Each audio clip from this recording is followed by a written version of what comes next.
Now, there's smaller cycles within that too. So everybody out there listening, it doesn't have to be the great year shift, or as Randall Carlson talks about, the galactic cross, which occurs every half movement of that.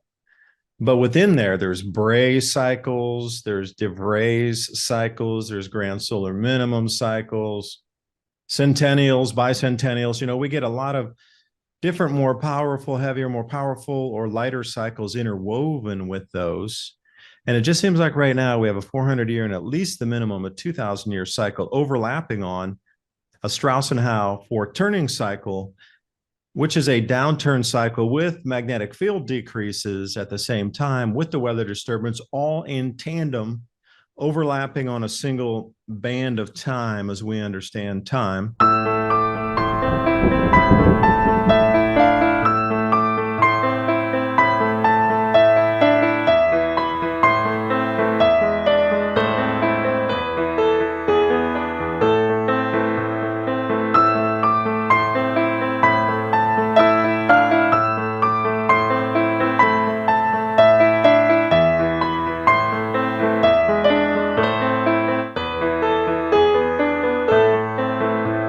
Good afternoon, everyone. Today with me, John Ulmer. I know you're always looking for new information about how the world might evolve and the changes we might see in our society that become the norm moving forward. So I wanted to talk about new agriculture today, but without the greenwashing, because that's always something that comes up with every new program that is revolved around land reclamation, energy movement. It's always greenwash with this huge agenda behind it. But truly, can we talk about something without having to push that much green in it to make it make sense and sell itself? So John worked for a political consultancy before COVID and is involved in the formation of capital advisory and startup studio in new agriculture and emerging market development. And this is where we wanted to frame it and start our talk from. Now, we both know a certain individual who got us together here for the talk. I was very much interested in land revitalization and how long these projects might take once they're up and running. Because sometimes you hear something and you say, well, we're going to implement it and it's going to take 7 years before it'll show some results. That it might be a little bit different time frames here. Things might happen a little more quickly. So hey, we're just going to do an overall talk about really what's being destroyed across our planet and what's being saved and what can be in the middle somewhere where we as stewards of our planet can still utilize the world around us without having to go back living in caves again. But we couldn't even have fires to cook our food because that would release CO2. So, there's an extreme on one end where the pendulum is swung, and then there's a complete other end of things too. And the technocracy and full utilization of digital technologies, but you have to integrate in there, and every footprint, everything you eat, everywhere you travel is all monitored. And that's a little extreme on the other side too. So can we find our way in the middle somewhere? So John, I appreciate you joining me, and the floor is yours. So from what I'm seeing from the investment side of things is that ESG, it's a complete collapse. Speaking about greenwashing, when investors try to audit these companies, it really turns out to be a scam. I think Philip Morris had like a higher ESG rating than Tesla. And think what you may about Tesla and electric cars in general, they are probably a lot more, at least purport to be more environmentally friendly than tobacco companies.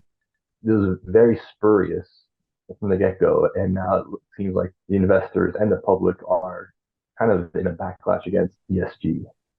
Recently, Texas, I think, withdrew $18 billion from BlackRock, the ESG agenda.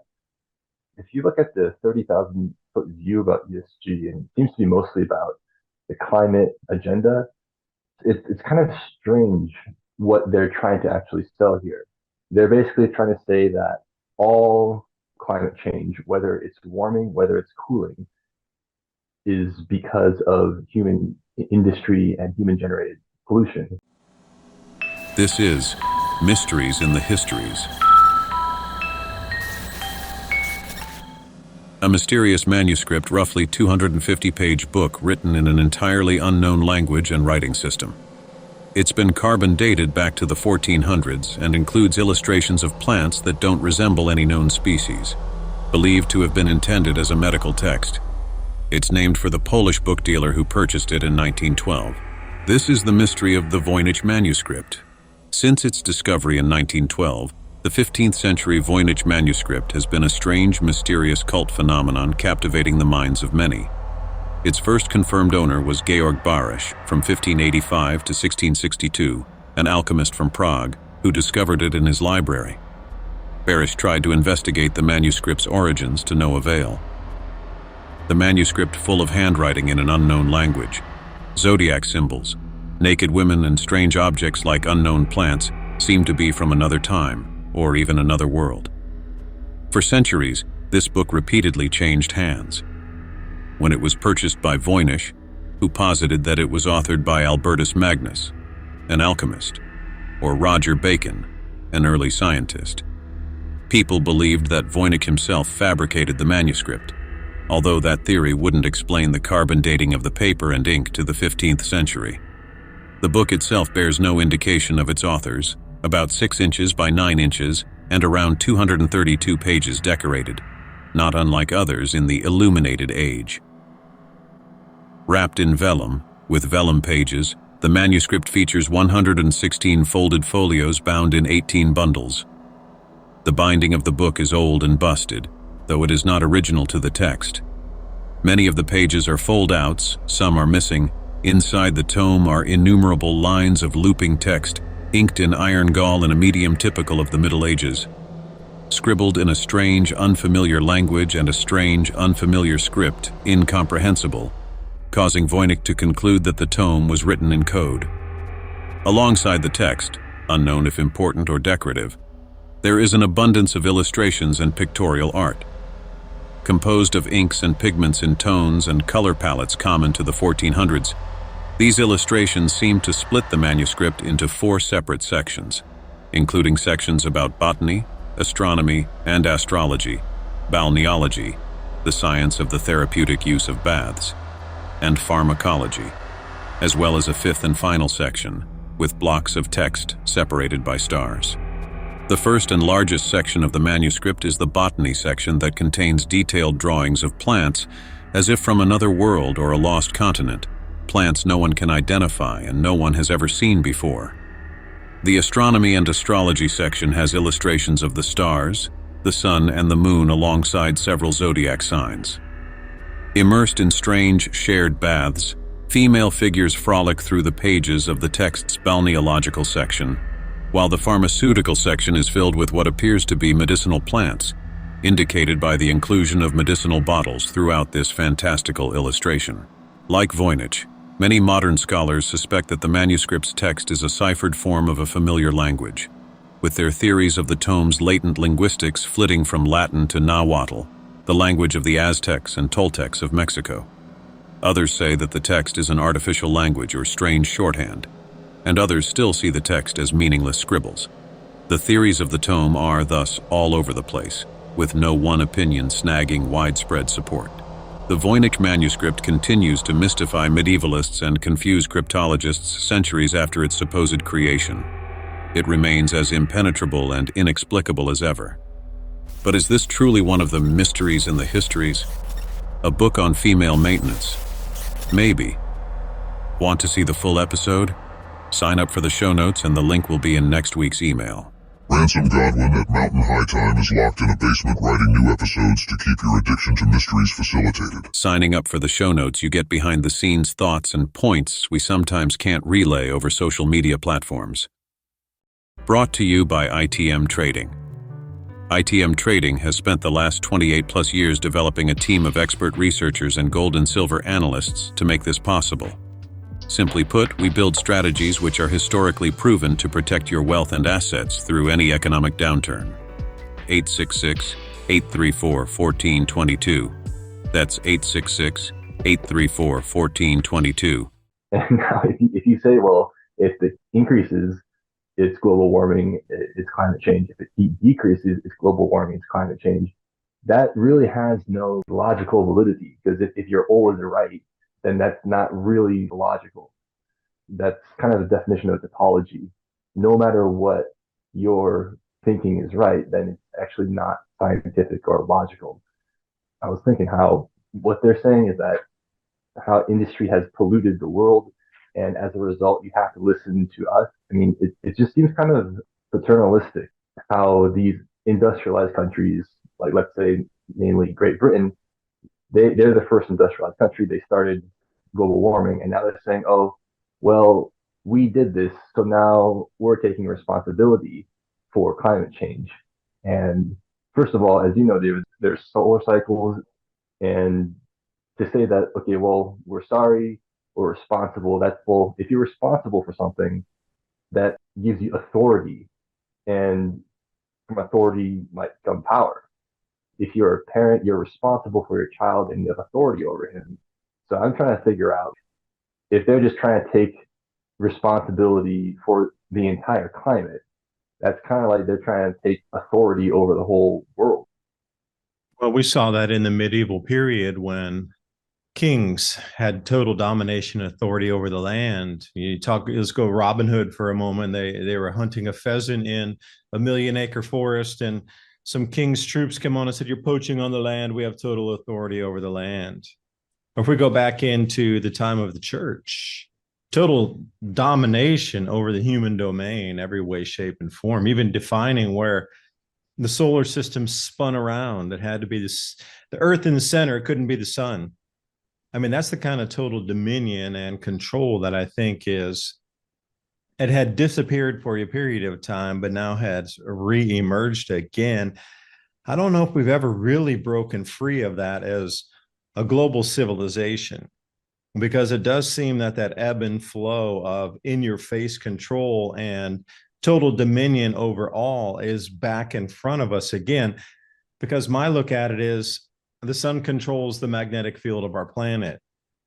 And somehow changing magnetic fields and disturbed jet streams because of changing magnetic field intensity, which now are the recent reports coming out saying that Earth's magnetic field has decreased 40%, and that it continues to decrease, and they're looking for a 5% per decade decrease, that somehow mankind has more power over the magnetic fields of the planet, which is the driver of an enormous amount of things that we see in disturbances, including migrations of whales, bees, birds, etc., butterflies. It doesn't matter what is navigating. We're scribbling on runways because the magnetic field has changed enough where they had to redemarcate runways in different points on the compass so the airlines would find their way home.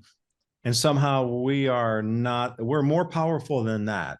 And for me, that is kind of borderline insanity.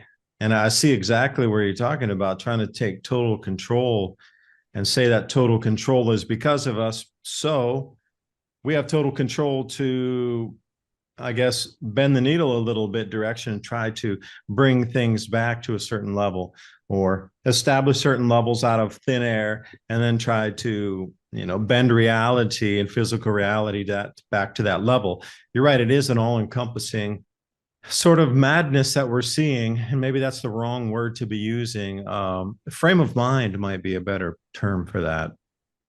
Frame of mind probably is correct. You mentioned that it's like the medieval times where the church controlled even how people thought. They said that the earth was the center of the universe. And then I guess Copernicus and Galileo came by and completely turned that on its head. And that destroyed the frame of mind, the worldview of the church. That enabled scientific thinking. That started the Protestant Reformation. Now they're saying, well, humans are the sole cause of change in the climate. It's really just medieval, just superstitious thinking. It is kind of back to this geocentric hubris where we're the center of the universe, and to say that we're the sole cause of the climate. Again, if the climate increases, it's human cause. If the climate decreases, it's human cause, no matter what they're right. So it can't be a scientific proposition. And look, like, I'm not for pollution, carbon as a greenhouse gas. Yeah, sure, it probably has some effect on the climate. I know it's acidifying the oceans, destroying the coral reefs. I'm not a fan. But why don't we make it about pollution? So if you're trying to control the climate, if you're trying to control people to control the climate. Excuse me, I remember growing up and everything was about DDTs and removal of PCBs out of the waterways, because in the 50s they dumped a bunch of that on hydroelectric dams, and when they were cleaning the turbines they would just dump it in the water streams. They thought it would be inert or wash away or decompose some after some time, but it didn't. So for me, the fascinating thing looking back at it is chlorofluorocarbons were bad, PCBs obviously bad, DDT definitely bad. But then we sit in this world today where the only pollution that can really be talked about is CO2, and that's a gas that is required for life on the planet, for photosynthesis and plants to use to actually grow the food we eat, to have a civilization. No food, no civilization. So how is it that the big elephant in the room is, like I say, microplastics, glyphosate, and a million other things that everybody can point to in your own local realm that you understand is a true pollutant?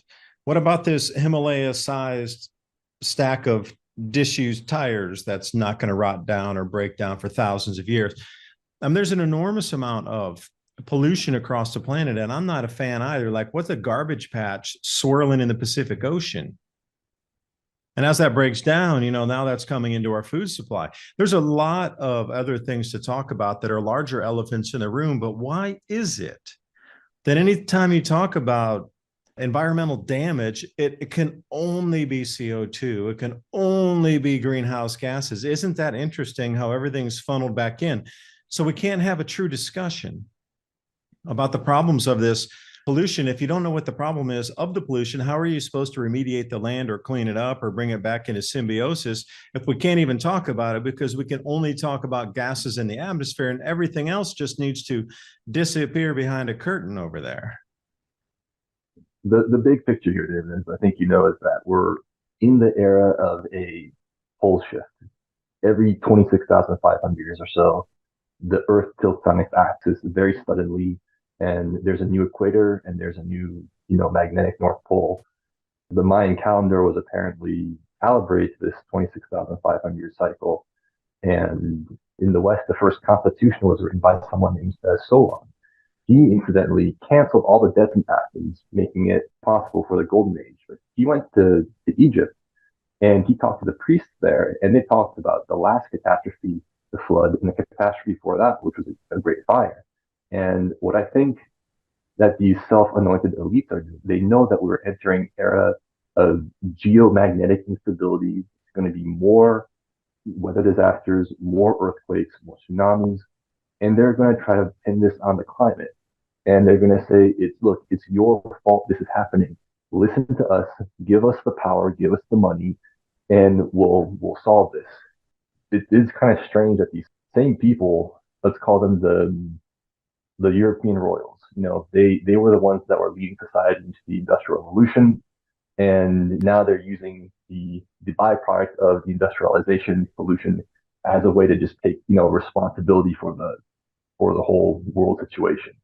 You can't stop the pole shift. You hit it on the head. Got to play all sides of the field: deindustrialization and industrialization. Because it wasn't me that built a factory that churns out 1 million widgets or turns out 200 airplanes a year. That's not me. That is corporations doing that. The same corporations that then turn around and say, you're, pushing up too much CO2, consuming the same products we're making, which uses raw materials to then mine that resource and refine it into a usable widget.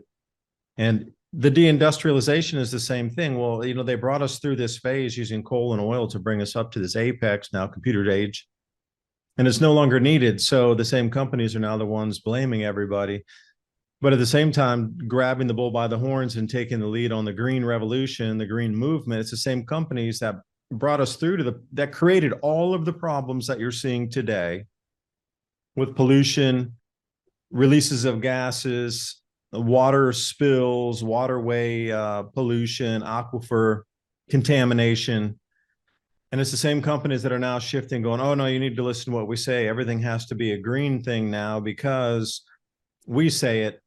But at the same time, there has to be an intertwining of those that are pulling the levers and the gears of the economy to cause contractions and deindustrialization, to then push this agenda for renewable power, which is, spotty at best, but you need reliable power to have a reliable civilization. So I'm just kind of confused, where it goes, because I understand the Adam and Eve story, which you referenced, these shifts of, location of the planet where the pole resides, it moves around. Now there's smaller cycles within that too. So everybody out there listening, it doesn't have to be the great year shift, or as Randall Carlson talks about, the galactic cross, which occurs every half movement of that.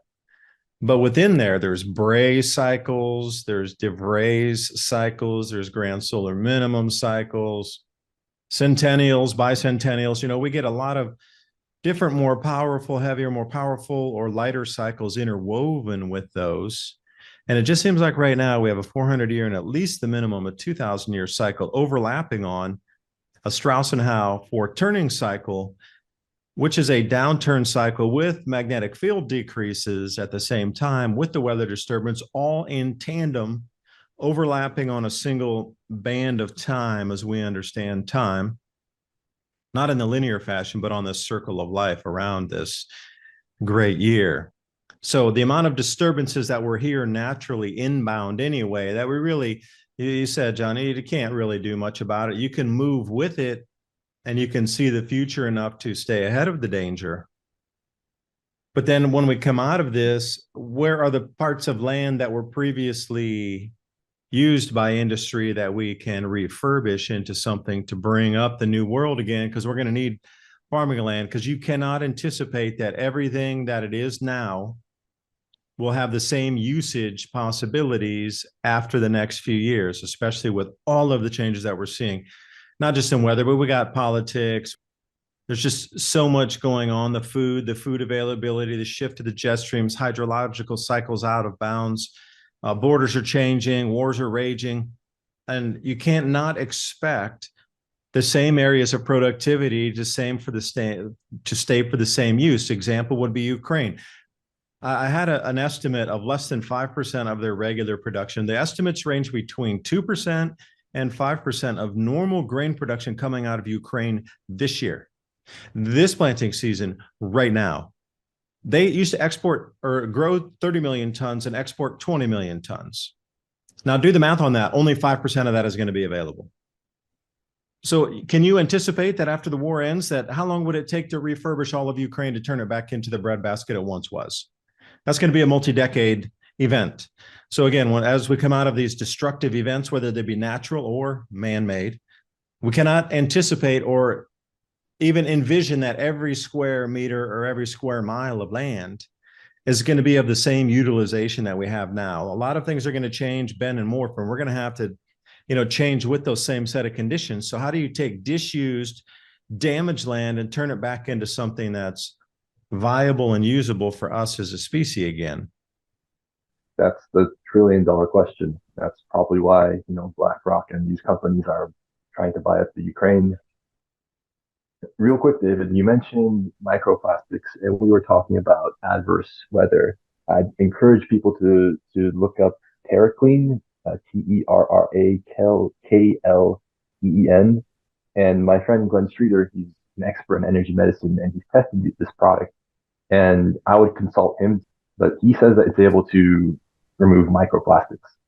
And I've spoken with some doctors who are affiliated with some researchers who are testing one of the ingredients within TerraClean, and they're testing it for microplastic removal. While that is research underway, it does seem like TerraClean is already available. It's also an agricultural product. I've used it myself on plants, and I took a cutting of 2 flowers. One of them I just put in regular water, and one of them I put in water with TerraClean. And the one with TerraClean survived like 2 weeks. It was looking better than ever. And the one without TerraClean, just in regular water, it had wilted in 2 days. Garth tells me that this product can double the yields of crops. It's derived mostly from saponins, which are from plants, kind of like the lifeblood of plants. It's a soil softener. That's one of the new products in agriculture that I'd like to bring to market.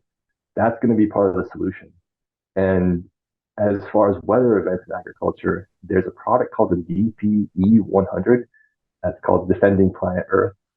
And this is basically a rod you plant in the ground, and it grounds all frequencies that are not conducive to life. And given that a lot of weather is geomagnetic and electromagnetic, you find like pecan farmers in Texas who are just praying, crossing their fingers that a storm won't come by. Not only does this have like a radius of several hundred kilometers around the sites where these are planted, the farmers are reporting increased yields. And in fact, there are new DPE devices that are specifically for agriculture. Even the graffiti that is being painted in the towns where these are installed, the graffiti gets more colorful and vibrant.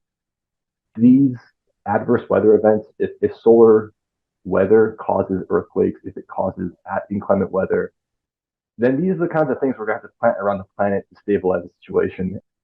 But as we go into this era of catastrophe, if we can stabilize the Earth's crust, as preposterous as that sounds, if we can prevent typhoons, if we could basically ground these energies into the Earth before they cause harm, then we might be able to buy ourselves a few years and get through the pole shift with less damage. You're set on the pole shift. You really think that's going to happen in our lifetimes? Like, what date do you have for that? I've heard a few other dates too, and I'll reveal the dates after you show me yours. I'll show you mine. So I've heard a few. So I'm really interested. This is a very popular topic now. A lot of people understand that there's something very big, society disrupting, civilization resetting that's inbound right now. Everybody knows it. You can feel it. You can cut the feeling with a knife. It's thick in the air like fog. So what's your estimation? From what I've heard, it would be starting in 2025 is going to be the start of the era of catastrophe. My source on this is a site called 2012portal.blogspot.com. I've been following this fellow for a decade. It's the most reliable source of information I've encountered. It's consistent, and his sources tell him that 2025 we're going into the era of catastrophe, leading us to the pole shift. It won't be as drastic as a shift as in previous epochs. We're only going to shift a few degrees on Earth's axis. There's Emmanuel Velikovsky and there's Charles Hapgood who talk about their theories of catastrophism. And the thinking goes is that the Earth's crust, or rather the atmosphere and the water, are synchronized to Earth's rotation. A lake might be still, but it's actually rotating with the Earth thousands of miles per hour. So as soon as there's a pole shift and the Earth's crust displaces, all that wind, all that atmosphere becomes wind, and all those oceans become just tsunami. So with the relative velocity, you have winds that are going to blow for thousands of miles per hour for weeks. The mud floods that we hear about, I mean, the theory that there are periodic catastrophes, whether it's on a 26,500-year cycle or a 12,000-year cycle, or cycles within those cycles, that makes a lot of these anomalous archaeological finds make a lot of sense. Easter Island, how these figureheads are buried up to their necks, that how are they covered in mud up to there? Periodic catastrophes, when there is wind, water, mud, that just destroys the surface of the Earth as the axis tilts. Yeah, because when you look at it, if it's just a mud flood, that would be the top 2 miles of the crust being affected electromagnetically, which would allow sand volcanoes, what you consider mud as in mud flows, mud volcanoes. And it would be more like a very soft squeezing of a tube of toothpaste, and mud would just emanate from the Earth's cracks out upward.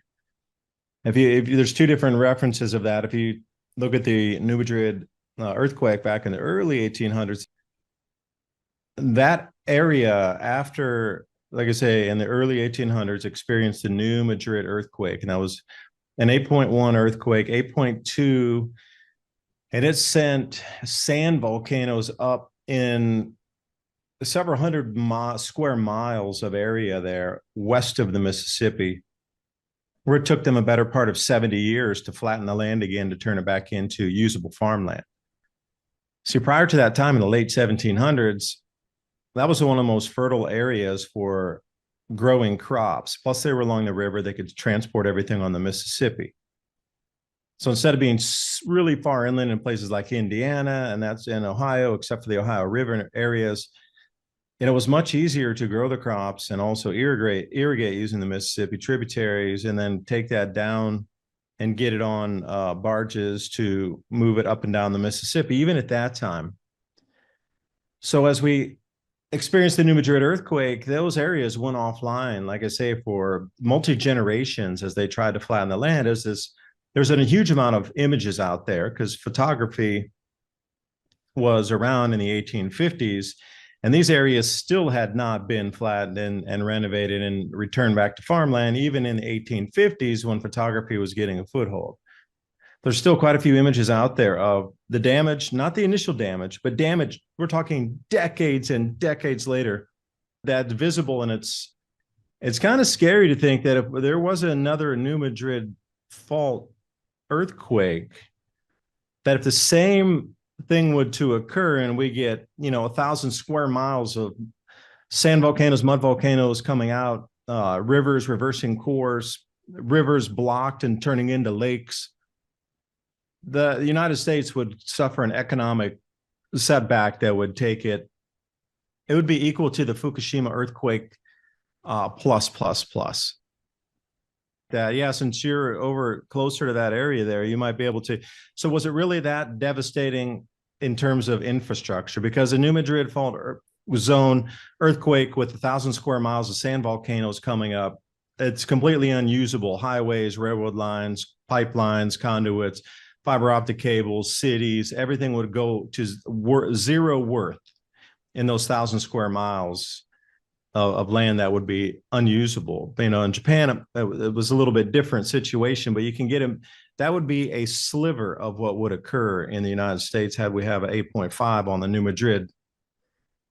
Here in Japan, it's just the kind of country that has that group cohesion, and its history, its entire national character is formed by really natural disaster and famine. So people do come together in the time of disaster. It's really admirable. In the United States, if we have a disaster like you're talking about, it makes me wonder whether there's going to be a United States, in at least hopefully be limited to like the West Coast. And I just hope that America, or what's left of America, can come together in that kind of time of crisis.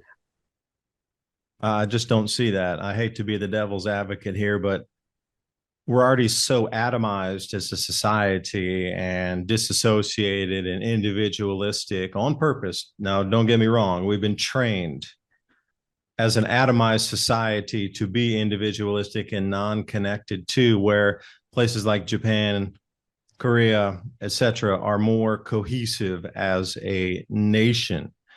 Very different. And you can call it training or whatever you like, but the way they're brought up through the schooling system and then through the work system, everything is still very cohesive for the company, for the society, for the civilization of itself.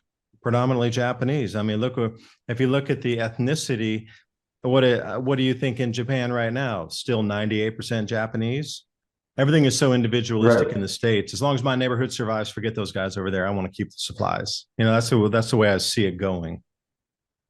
Yes, absolutely correct, David. I mean, America does not have a national identity anymore. Well, I guess we'll leave it there for everybody to digest what we've spoken about. Ran through a fair few topics tonight, and I'll leave some links below so you can do more of your own research, as well as I'm going to do also on some of the points John brought up here. John, any last closing words for us? Start planting your victory gardens. That is planting season 101. And guess what? It is springtime across the Northern Hemisphere. That is the best advice. I know, short, sweet, and to the point, but it drives it home. Anyway, we'll talk to you next time. Thanks for listening. Bye for now.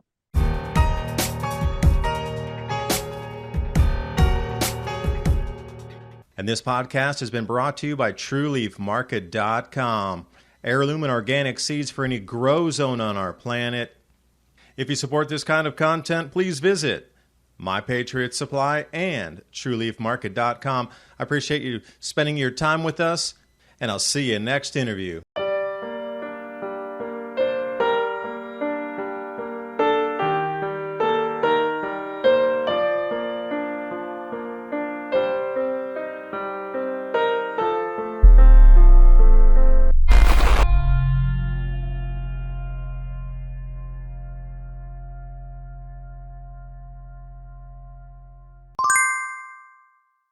Thankfully, we don't have to worry about not having food to last. We have My Patriot Supply. And right now, you can save $200 on a 3-month food kit with Adapt 2030. Adapt and stay prepared.